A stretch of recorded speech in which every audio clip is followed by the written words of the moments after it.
What's going on, everybody? Welcome to the Bituation Room here on a fantastic Friday. I hope everybody is good.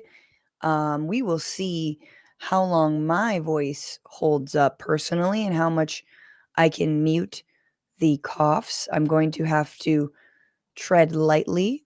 My voice has been interrupted by a raging chest cold where even the smallest amounts of, phlegm, let's just be real, are making me cough like I have been possessed by a demon. So thank you so much for being here. And we may have to end the show early.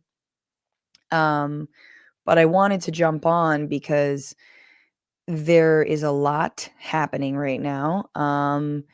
And we have to get into it all. So thank you so much for being here. If you are here, make sure you're liking the stream and show right now. If you can, why don't you share it? Why don't you give the podcast 5 stars wherever you get your podcasts? And why don't you come see me next Wednesday at the Ice House in Pasadena? I will be live doing a stand-up show called New World Disorder with Gareth Reynolds. This time, Aparna Nancherla and Jessica Seeley, who's been on the show, and she's so funny. We love her so much. Also, I hope you have your tickets for Wednesday, May 7th, when Matt and I will be doing our co-headlining show at Cobb's Comedy in San Francisco. We were also going to be joined by the wonderful Nato Green. So if you needed the pot sweetened for that show, NATO has been added to it. And so I'm so excited to be able to go back to San Francisco. Also, heads up, Friday, May 30th, we're going to be doing a live Bituation Room. That's right. In Los Angeles at the Elysian Theater. Looks like John Idarola is going to be my guest, in addition to excellent local guests, including Councilmember Eunices Hernandez, who was at the Bernie rally the other day. We're going to be talking about national politics, but specifically LA politics, post-fires, pre-Olympics. And I am endlessly fascinated by this because I live here, and I also am getting to know, I've only lived here since 2018, but understanding sort of the rigmarole, the bureaucracy, and I'm going to have some awesome guests in addition to Eunices who can kind of break that down. And LA has been through a lot, and it's going to be such a great moment to kind of come together as progressives, as leftists, and just sort of think through the future of this city because it is so crucial. And yeah, so definitely get at that. And also, guys, remember, you can always support the show. Patreon.com/Bituation Room is where you go to do that. Thank you, everybody who has become a patron or a member on YouTube or a member over on Substack, frannyfio.substack.com. So the big news yesterday was that indeed the Senator of Maryland, Chris Van Hollen, was able to meet along with Kilmar Abrego Garcia's lawyer with Kilmar Abrego Garcia. And they finally met after being rejected from the CECOT maximum security, labor camp, death camp, gulag, take your pick. It is what it is. And here you see him. He seems to be very clean. It looks like they got him some new clothes is what happened here. He deliberately, obviously, is not being met with in the prison. That would be a no-no for anyone who's critical of it. Anyone who celebrates stacking of human beings, in human ways in which we've seen them stacked, obviously they would not be allowed access. So here he is, Chris Van Hollen, speaking with Kilmar Abrego Garcia, again, the Maryland father of 3. He's a metal worker, a sheet metal worker, excuse me. He had a court order in 2019 that allowed him to stay legally in this country for fear of deportation and what that might mean for his life, possibly endangering him in El Salvador. He is Salvadoran, unlike some of the people from Venezuela who were deported to CECOT. All of this is illegal, by the way. We are in multiple moments of illegality, of unconstitutionality, of a hostile government takeover, a power grab, a skirting of law. And in multiple ways, this case is only one case, but it kind of gets to the heart of everything that's been happening. But I'm happy to see that Chris Van Hollen's persistence really led to the meeting. Now, before we break down exactly who the facets of the meeting, apparently Chris Van Hollen, here he is in El Salvador, giving a press conference in this, empty conference room. But allegedly, this is what he says was the route to getting the Nayib Bukele regime, which has practiced this kind of blanket disappearance on its own people. This was the moment that helped get the government on his side, because he started to threaten, look, you guys are in violation of international law because you're not letting an inmate meet with their lawyer. Point out that this inability to communicate with his lawyers is a violation of international law.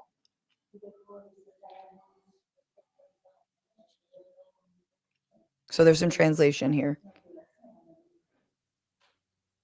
El Salvador is a party to the International Covenant on Civil and Political Rights.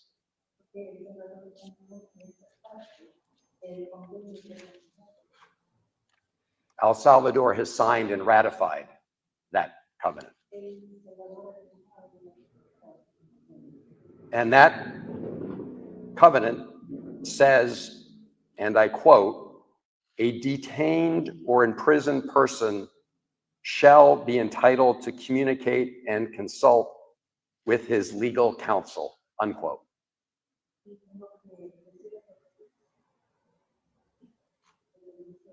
So here he is, he's by himself basically, nobody's backing him up, and he's like, look, don't ask me or Trump. I mean, I've heard the vice president say, well, we can't return him.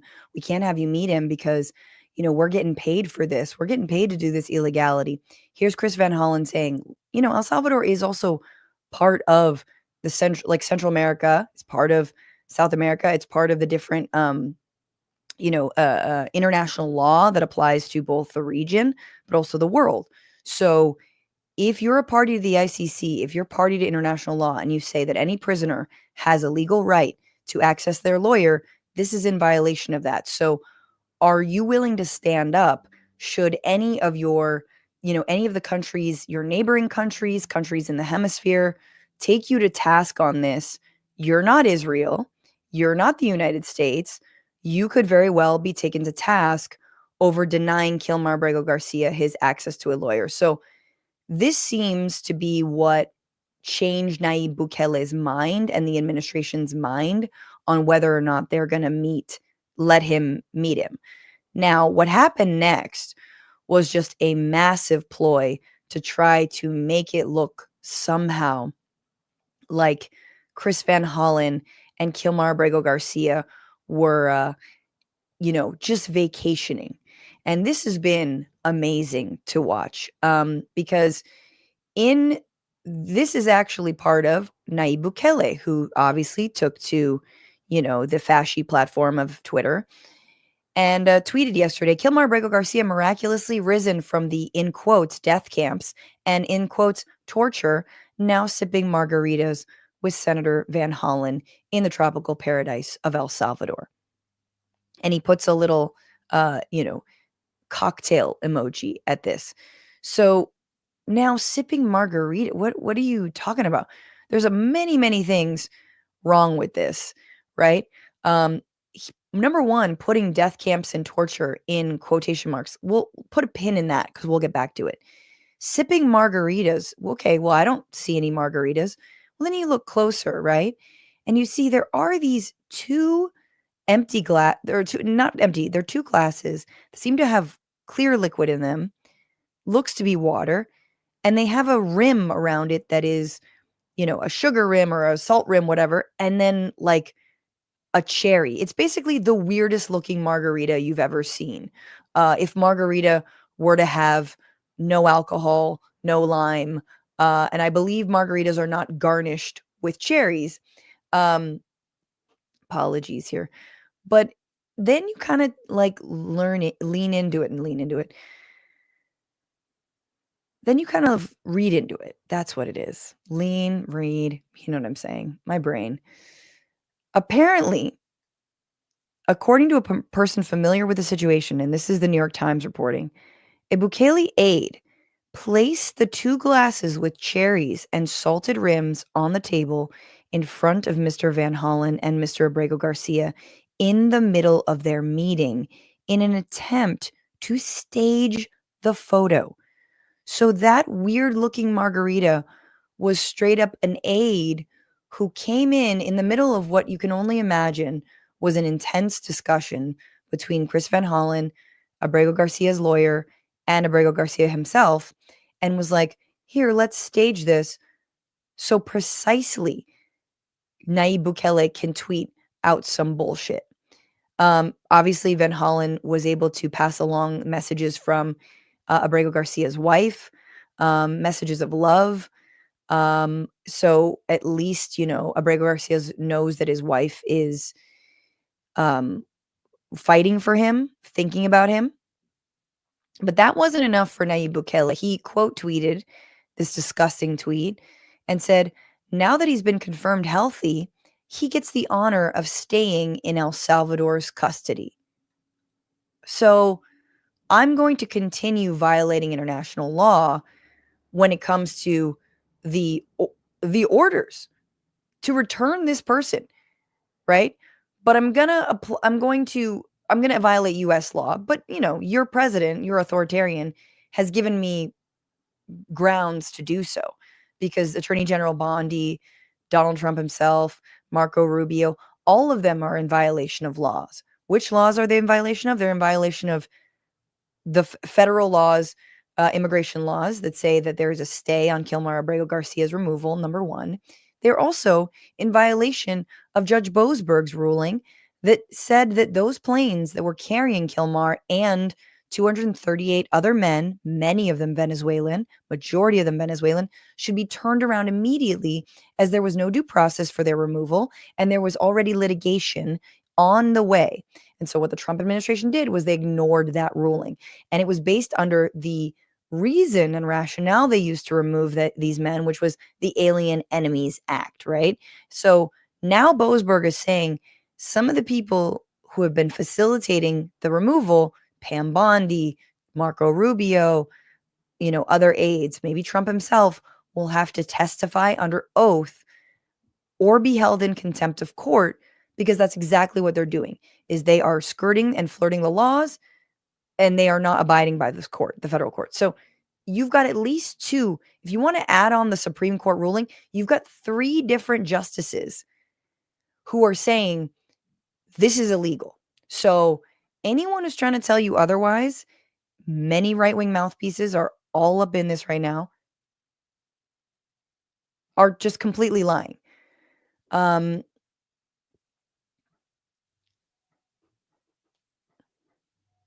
Of course, my camera is.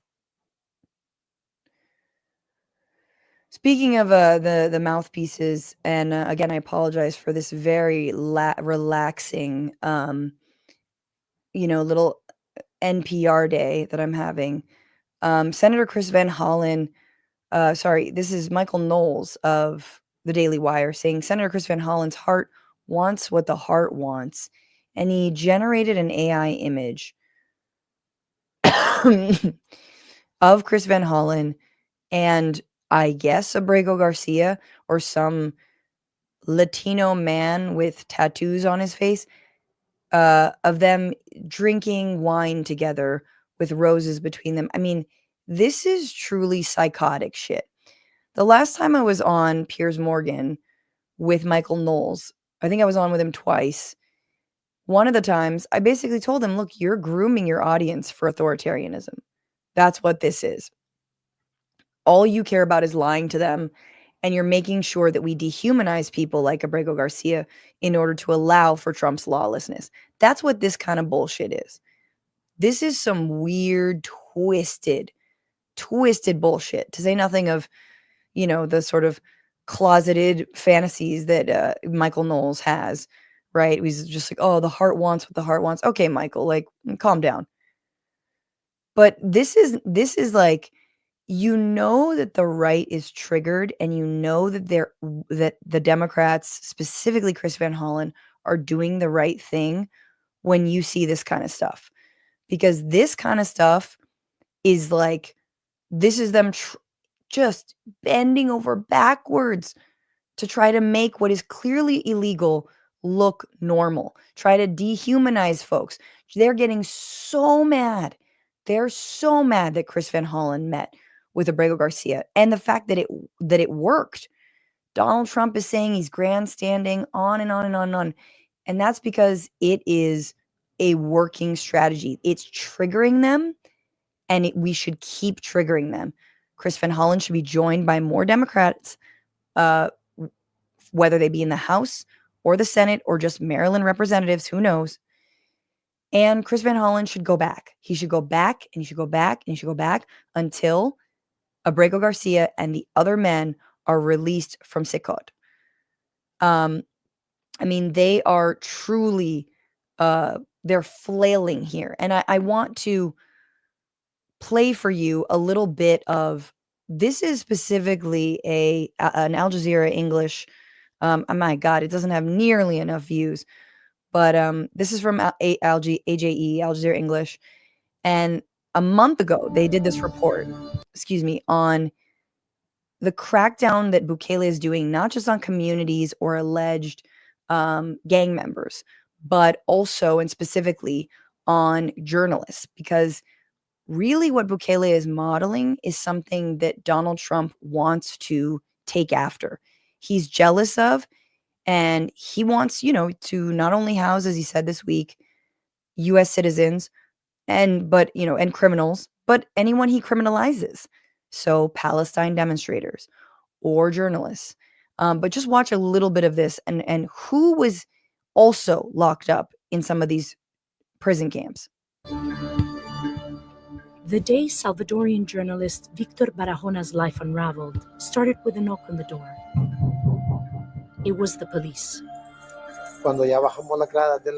As we were walking down the steps of my house, one of the officers handcuffed me and said, "You're under arrest under the provisions of the state of emergency." I was first taken to La Esperanza Mariona jail. There were 230 of us in a space fit for 70, 80 people max. It was down to basic survival there. They'd give us a single glass of water for the whole day. We'd drink half in the morning and half in the afternoon. We began falling ill. We'd get fungal infections, skin sores, boils, fever. I was then moved to a maximum security prison, Izalco, where we slept on the floor. The guards would punish us, call us rats or worse. They said we were going to die there. Barajona's ordeal lasted almost a year. By the time he was released, the circumstances of his arrest were no clearer.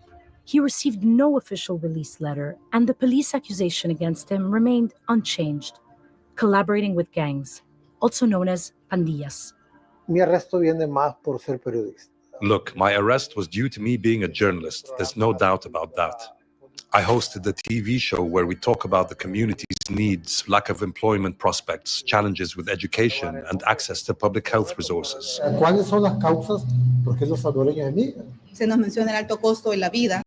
I'm super on mute. I'm sorry about that.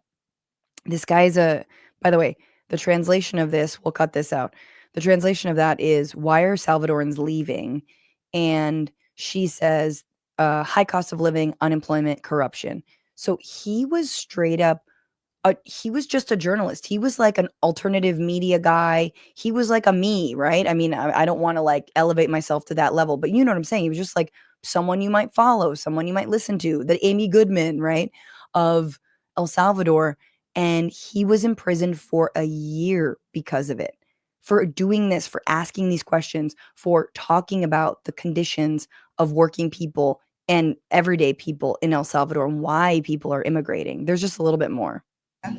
El desempleo, la corrupción. Entonces, esos programas que no le gustaban. The government didn't like these kind of programs. We'd also discussed the state of emergency and the innocent people being taken away to prison. The state of emergency didn't just put a stop to the gangs. It was to neutralize us, the independent press. Darnos a nosotros la prensa independiente. El Salvador. Okay, so then they listen, they talk to the guy, one of the guys who's representing of the government, which is just like, he's kind of a ridiculous figure. But there you have it.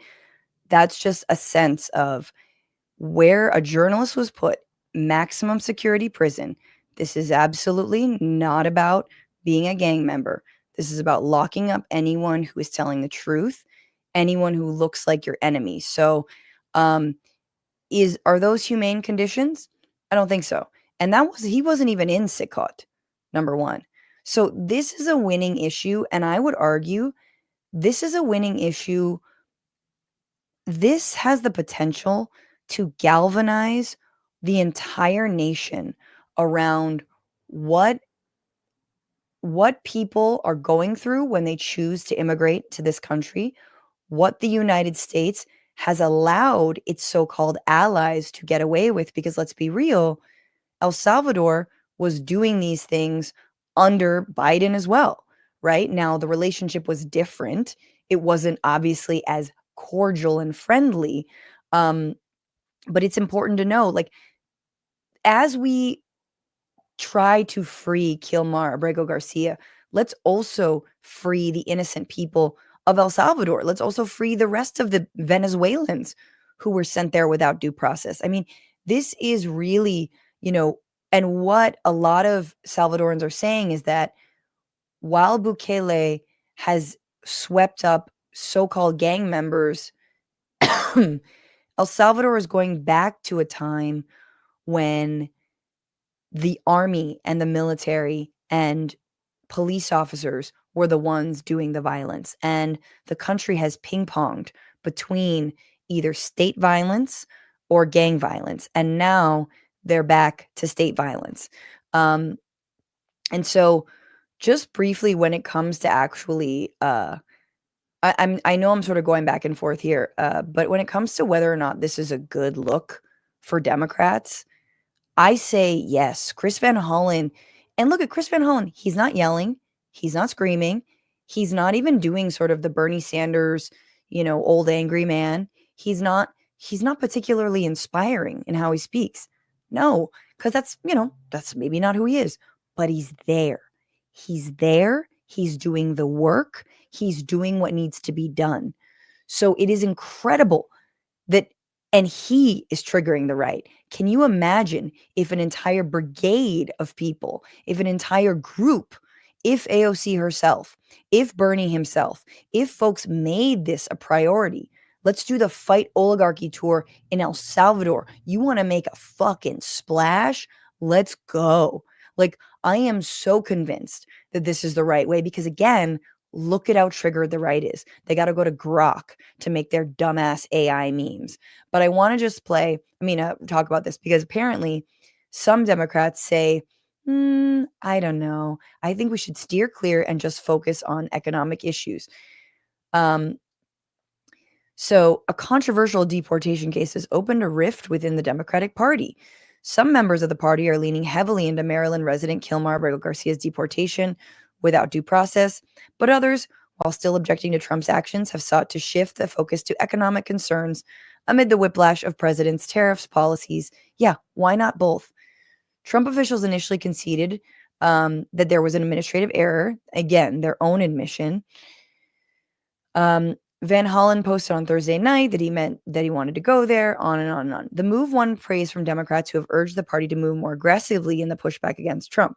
That included David Hogg, the 25-year-old vice chair of the DNC, who launched a new group this week to support primary challengers against older incumbent Democratic lawmakers. This is exactly what we need more of, Hog wrote on X. We have to show people how we're fighting back and are here to protect the American people from Trump's reckless agenda. I just have to say, I love David Hogg. Like, this is a kid who became, a national figure in the wake of the Parkland shooting and his classmates being murdered and mowed down. He was vilified by the right, vilified by, the likes of Marjorie Greene. And instead of shrinking away, instead of, leaving the public eye, he went to college and he came back smarter, stronger, and more determined than ever. He was clearly had leadership skills. But I'm so grateful to someone like him for sticking in this fight, because it's not easy when you're getting trolled, when you're getting doxxed. But again, the right knows who to dox, because the right knows who to target, because they're scared of people like David Hogg, because he's got so much poise, so much a moral compass. Anyway, Gavin Newsom, rolled out a lawsuit on Wednesday challenging Trump's sweeping tariffs. He had little to say. He had little to say about the Abrego Garcia case when he was asked. This is the distraction of the day, the art of the distraction. Newsom, a potential 2028 presidential contender, said of Trump invoking the MS-13 to justify his actions. And here we zig and zag. This is the debate they want. This is their 80-20 issue, as they've described it. Oh, God. Gav. Once again, every Friday, we talk about it. Gavin Newsom sucks. Exhibit, I don't know. However, how many exhibits do we need at this point? Posing on the bearskin rug with Kimberly Guilfoyle. We should have known from that moment. This is the distraction of the day. Guys, this is not a culture war. Immigration is not a culture war. I understand the people being targeted have Latino culture by and large, or Palestinian culture. But this is not a culture war. In fact, you could argue nothing is a culture war. In fact, all of this is about our constitutional rights. All of this is about whether you believe in law and order or you do not. You believe in the international right to seek asylum or you do not. So it's incredible that Gavin Newsom is like, oh, we're being distracted. Buddy, the Supreme Court 9-0 just said you've got to return this guy. And you're going to be like, well, I'm suing Trump over tariffs. You can do both. Stop saying that this is the divisive issue when we saw Chuck Grassley's own Iowa constituents, just corn-fed ass Iowa, being like, hey, are you going to bring that man back? And they're all concerned about all these old whites, these old lovely whites who are mad about it. So don't say that it's splitting the electorate, because people are actually very on board with this issue. They care a lot.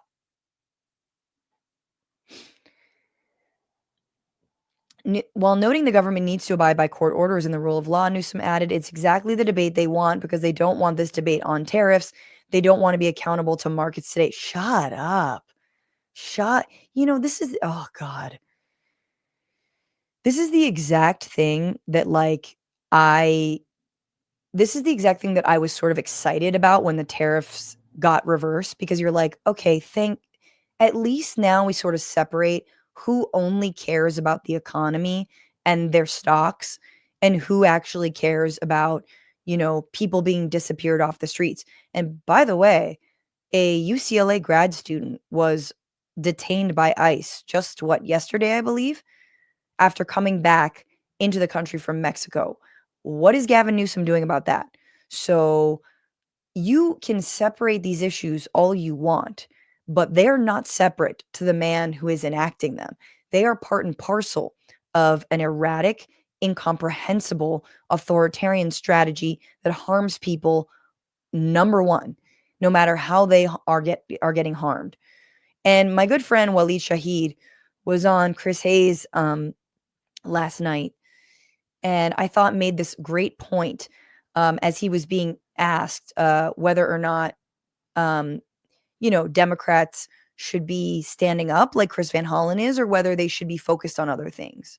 What do you think, Lee? This isn't a distraction, it's a test. And like the argument that Democrats are having now in Washington is the most Democratic Party play of all time, which is that when someone is being abducted in defiance of the Supreme Court, we're arguing about what our strategy is for an election 930 days. Right. That's the thing. That's the thing. It's like no one's who knows what anyone remembers? Like it is like arguing about your fantasy football team when your house is on fire. Right. That's the equivalent. Like we have a chance to. We're arguing about your 2026 fantasy team. Like even that, it doesn't make any sense. And so we have a chance right now to do something about a man who's being unlawfully held in a gulag and bring him home to his family. And that's what this fight is about now. And it's not just that single man. Let's be really clear. As 60 Minutes has demonstrated, the New York Times has demonstrated, we have literally no sense of what the charges are against the hundreds of other people who've been picked up. And this guy back from El Salvador. This is what all these law firms and universities and media platforms, banks, like this is the kind of stuff that they need to be seeing.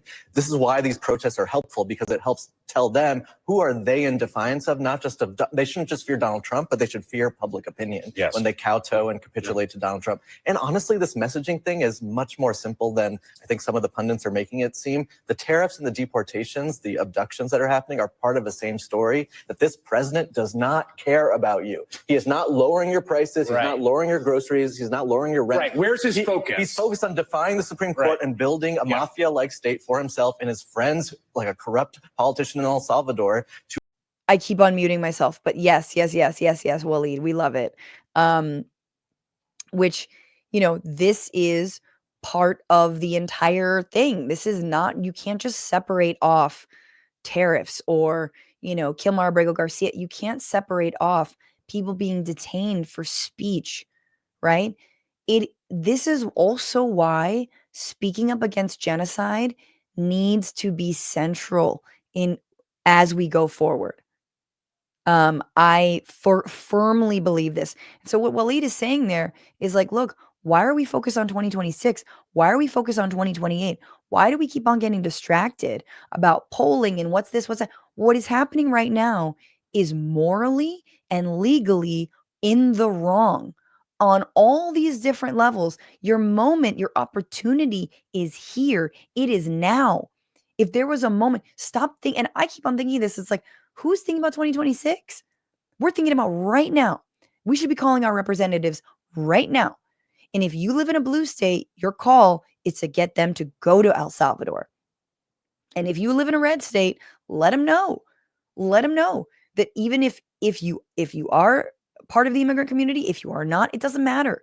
You care about this issue. It's as important to you as is the hollowing out of federal agencies, right? Because it is part of the same playbook. And it's just fun because, I was tweeting back at Nayib Bukele because the guy is such a dick. He is such a dick.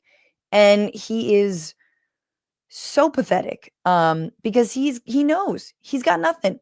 He's got nothing. And one of the biggest nothings, one of the biggest sort of Achilles heel of Nayib Bukele, it's important to remember, is that this is a guy who struck deals with the very gang members that he is asserting are beyond reproach, that don't deserve due process, that should be locked away forever. Maybe they're innocent, maybe they're journalists. Who cares? Who knows? It doesn't matter. He struck deals with them. And guess what? It's very unpopular in El Salvador to be seen striking deals with gangs. Now, I have thoughts on decriminalization. I have thoughts on, actually, working with, basically not having just like either like a mano duro, like completely like iron fist versus complete, legalization. Like I do think some deals have to be struck, but I'm telling you, in El Salvador, it is very, very frowned upon to have been seen striking deals with the very gangs that are terrorizing people's communities. And Nayib Bukele did that. This is from last year. This is from 2021. U.S. Treasury says El Salvador government negotiated with gangs. Salvadoran President Nayib Bukele's government secretly negotiated a truce with the leaders of the country's powerful street gangs. The U.S. Treasury charged Wednesday, contradicting Bukele's denials and raising tensions between the two nations. This is obviously when Biden was in power. The U.S. alleges Bukele's government bought the gang support with financial benefits and privileges for their imprisoned leaders, including prostitutes and cell phones. Cool. But the journalists who get detained, no, they don't get any of that. The explosive accusation cuts to the heart of one of Bukele's most highly touted successes in office, a plunge in the country's homicide rate. He did not immediately respond to a request for comment, but the president responded sarcastically via Twitter. Cell phones and prostitutes in prison? Money to those gangs? When did that happen? Did they even check the date? How can they put out such an obvious lie without anyone questioning them? Bukele vehemently denied the accusation when it was reported in 2020 by the local news site El Faro, and on Wednesday he alluded to the gang truce negotiated by a previous administration for which several former employees are being prosecuted. So his own in fact, the reason it matters, if I'm remembering correctly, is that he banked his campaign in part on the fact that previous administrations had also negotiated truces between and with the gangs, right? And he was saying he would never do that. And that's in part what gave him so much popularity. And lo and behold, it's what he did. So it's similar to what happened in Brazil between Bolsonaro, Dilma Rousseff, and the whole Lava Jato or whatever, like all of that corruption case where all of the people who were slinging the arrows were also doing the same corruption. And you had Lula da Silva imprisoned over it, and Dilma ousted over it. And it turns out actually the people who accused them of doing it were also doing the same kinds of corruption. So it's very, very similar. And it's an interesting tactic. And almost you can see the way Trump is doing it. Oh, you're weaponizing the justice system when he says to Biden. And then he, of course, does it. The U.S. Treasury announcement came as it designated 2 officials from Bukele's government for financial sanctions. In 2020, Bukele's administration provided financial incentives to Salvadoran gangs and Barrio 18 to ensure that incidents of gang violence and the number of confirmed homicides remain low.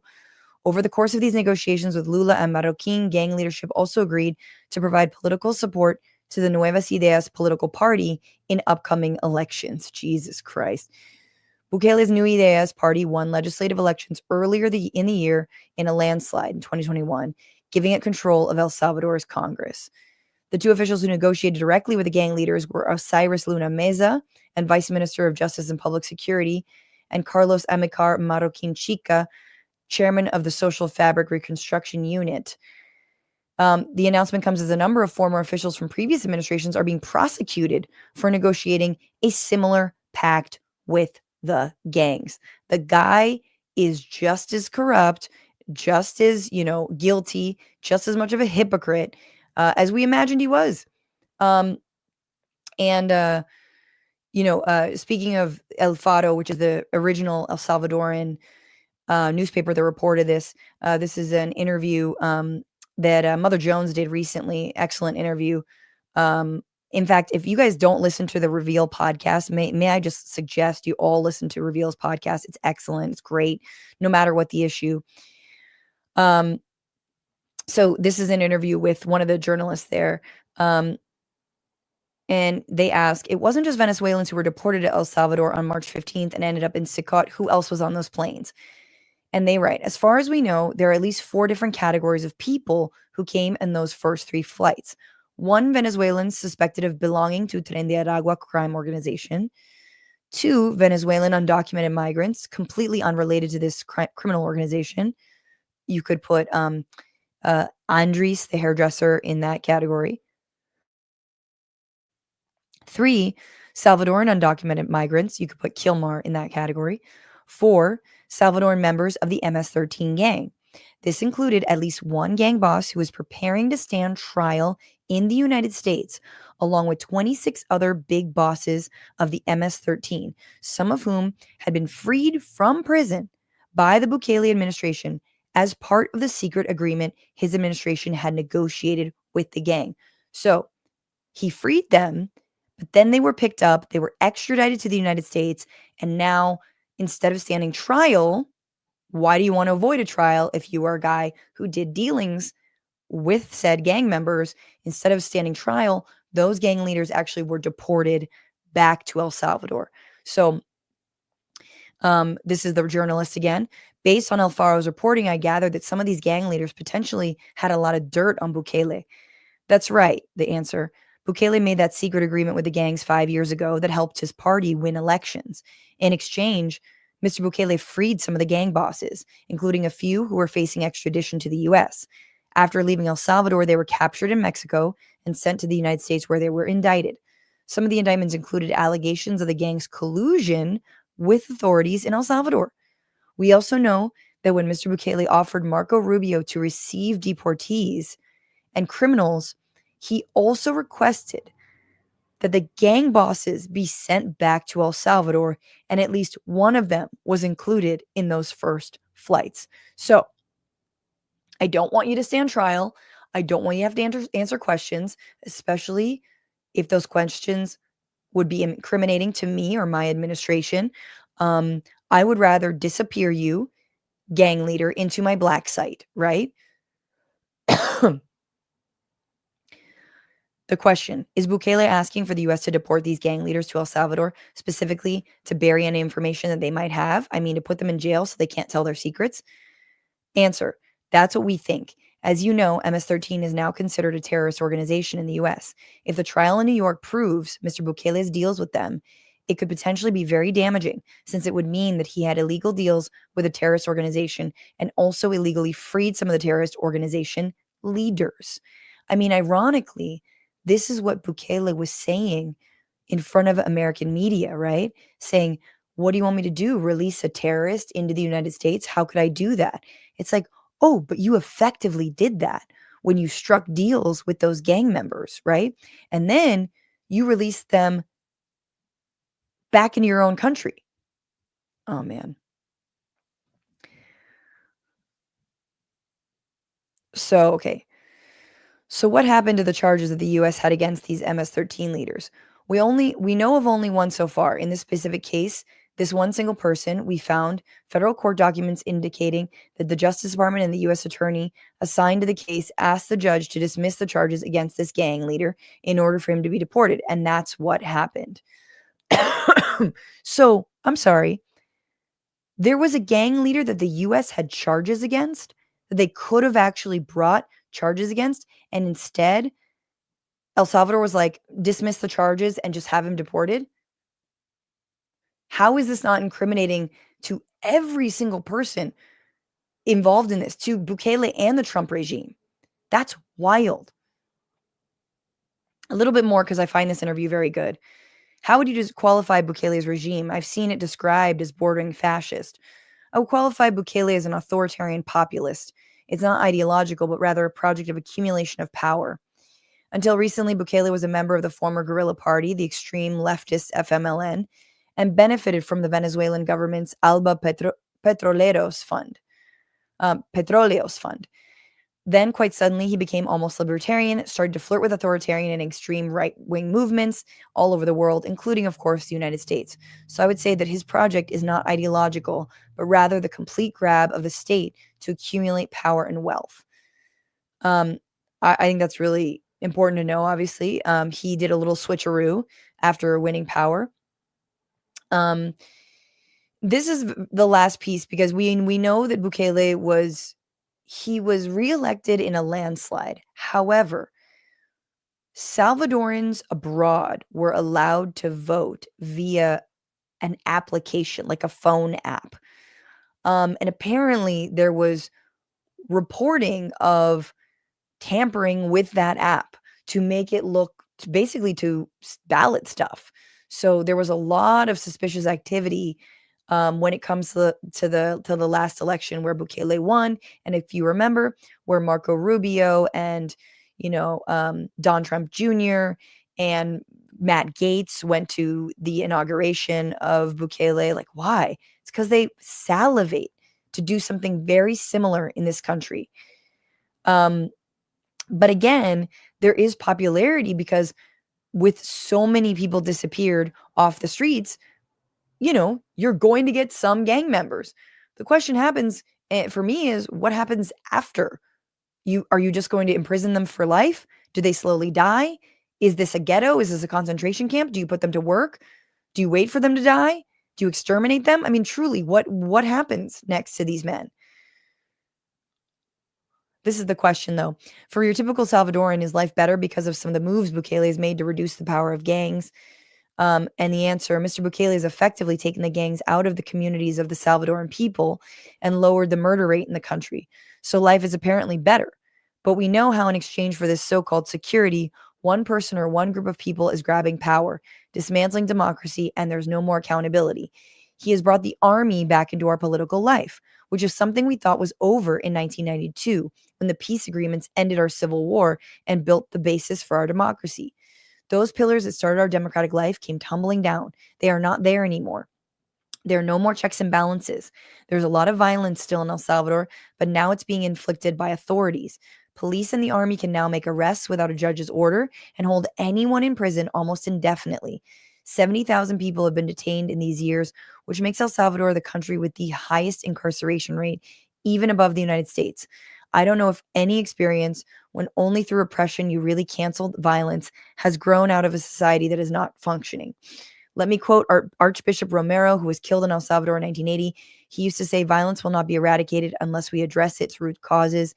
And we have to know that gangs are just the most radical, the most horrible, and the most violent expression of a dysfunctional society. But if we don't address the causes that built a fertile ground for these young kids to become so violent, then we are not solving any problem. I love our Archbishop Romero quote. Again, he was killed by the military for speaking out and for also supporting rural movements, working class people's movements against the military at that time. So, I think that backstory is fascinating. So the guy straight up organized releases of people who could rat him out, like a mafia boss, right? That's what he did. I want to read some comments and may have to leave it there, but I did want to remind everybody that our only sponsor on this channel, Sunset Lake CBD, is having a 420 sale. So I don't want you to miss out on it. It's coupon code 420 at sunsetlakecbd.com. Again, they've got amazing tinctures, sleep gummies, regular gummies, vibe gummies, focus gummies. They've got smokables. They now have not just pre-roll smokables, but vape cartridges and chocolates and coffee and salves and rubs for your sore muscles. Don't use coupon code for Antifa. If you're listening to this, use coupon code 420 at checkout. This goes until, I think, next Tuesday is the last day of the sale. So if you're listening to this before next Tuesday, coupon code 420 for 30% off. Also, you get a free jar of Vibe gummies if you spend $100, and a 40 count jar of Vibe gummies if you spend $150. So very good time to check them out. And then I want to read some comments and probably take off. Thank you so much, instructor, for gifting 5 subs. That's so generous of you over on YouTube. Kowalchuk says, I'll comment on this live stream later. Right now, I'm too busy being bedazzled by the all-female Blue Origin space flight. I'm sure you understand. Yes, I'm sorry. I do understand. It was quite bedazzling. Les Watt says, for Todd, who gets the job done. Yes, thank you, Todd the mod. And Robert says, Bukele is a dictator. Yes, he is. He's a dick. Dizzle McFizzle, bro, great haircut. I call my rep and I yell at him daily. He's a Republican monster.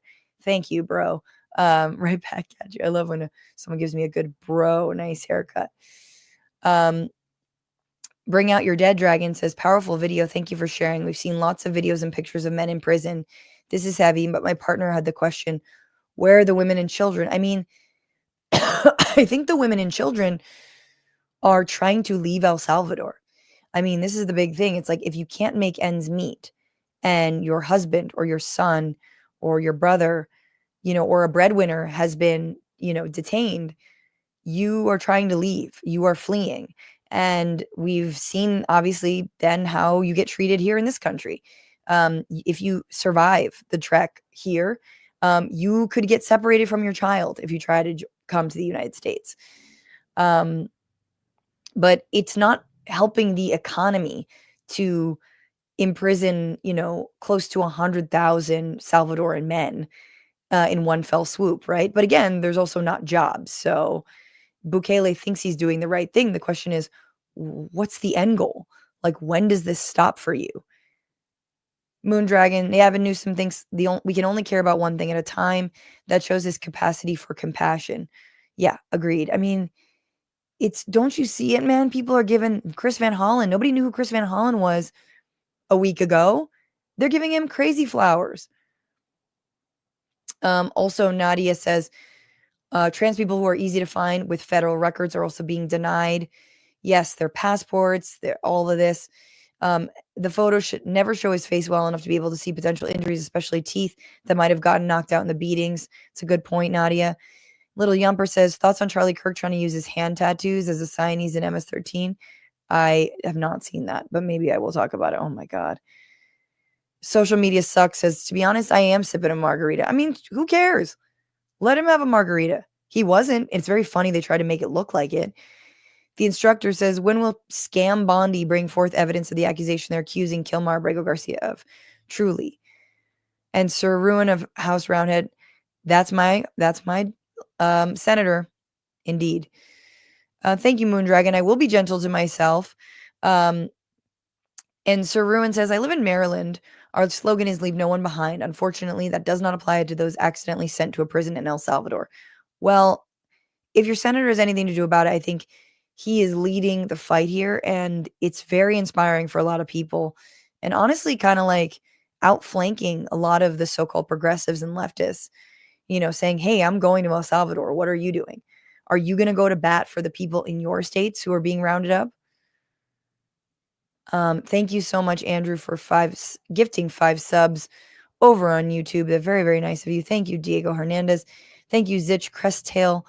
Robert says, if we beat Trump, we also have to beat Dems like Newsom. If we beat Trump, we can't let Dems run 2028 like it's just the next election. 1,000,000% agree.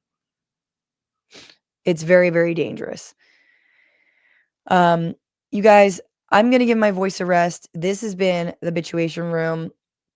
It has been quite a little bit of a week for me. Send me all the love. Appreciate you. Appreciate all the new members and all the new patrones. Hey, all the Substack subscribers too. Patreon.com/Bitchuation Room. We'll be back on Tuesday with Jason Selvig of The Good Liars. It is going to be so good, as well as members of Working Families Party. It's going to be a great, great show. Maybe we'll see if I can. No, I did a Friday show. I didn't cough too much in your ears. I just muted myself at inopportune times. All right, y'all. Love you. Take very good care and fight the power. Fuck the patriarchy. Free Palestine. And don't just bitch about it. Be about it. Call your reps. See you Tuesday.